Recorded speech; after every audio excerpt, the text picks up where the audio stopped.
Recently caught on video, a Lowe's employee part of an attempted abduction. And here to share how to get out of a similar situation, a wrist hold, is Mio and Jason from the Elizabeth Smart Foundation Smart Defense Program. Welcome. Thanks for having us. When I watched this video, I'm astounded to first know that it was an employee in broad daylight inside a Lowe's where people think that they're safe, they're just shopping for what they need, and something like this happens. It's so scary. We're seeing this more and more often where people are attacking and attempting kidnappings and abductions in broad daylight, in public spaces, and so we need to address it.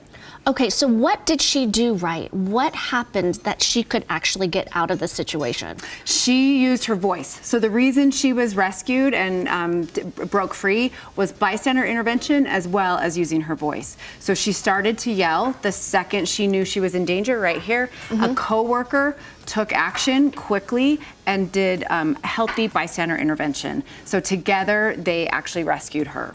The intention of this guy, and hopefully he is behind bars, was to drag her out of the store because a car was waiting. Yes, yep, he had parked his SUV right outside the doors and his intention was to abduct her. Wow, thankfully there were bystanders and she knew what to do. So what can we do if there weren't bystanders around? What if you were alone and something like this happened? Yeah, so Jason and I are gonna take you through just a really simple breakdown of what we showed on that reel. Because you have more power, even though he was much larger than her. I wanted to show you guys with a much larger human here, my husband.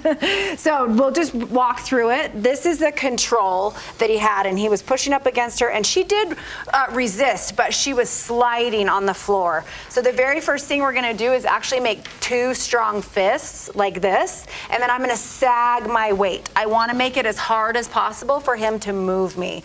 So I'm gonna sag my weight. I'm gonna start screaming to get bystander attention. Even if nobody's there, you don't know that for sure. Somebody could hear something. So you're gonna make strong fists, make yourself heavy by sagging, and it's a quick, simple, if you'll go full length here, because it's a footwork.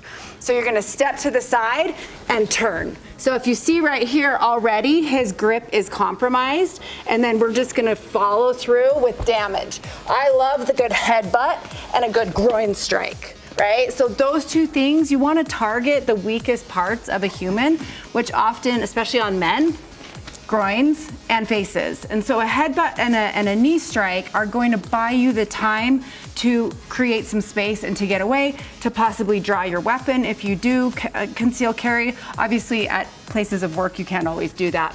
But the important part is you're using your voice. You're gonna also use your body in a way that's effective, and being small, you still have a lot of tools, and that's what we teach in Smart Defense, is we use Brazilian Jiu-Jitsu, Krav Maga, and Muay Thai kickboxing as ways to really utilize your size against our strengths against their weaknesses. So Mio, here's the thing, I'm watching you and it looks great, and you hope if you are in a situation, heaven forbid not, that you have the wherewithal to do it. If you have not practiced this, a headbutt, getting out, can you do it in that situation, or is it better to make sure you're practicing? Both of those things. I think no matter what, you fight like hell and you choose yourself over that person always, and you understand that like it's going to cost them a lot to try and take you. So you want to stay calm if you can. Obviously practicing is the most ideal way to handle anything. Martial arts is a perishable skill, so is self-defense. You need that repetition, but I also don't want people to think if they don't practice all the time to just throw in the towel and give up and not think that they could do any damage. I think the step-by-step of using your voice almost brings back your power. Yes. And also hopefully scares the guy. Yes. You are, for dear life, you are yelling so loud, and then you have the wherewithal to twist and get out. Yes, and the important thing to remember about perpetrators and attackers is that they are cowards. So any attention you can draw to the situation, they don't want anything to do with it. So 50% of all sexually violent attacks end if you just use your voice. So your voice is a very, very powerful tool, as powerful as knees, elbows, headbutts, all the things. And lastly, he came from behind.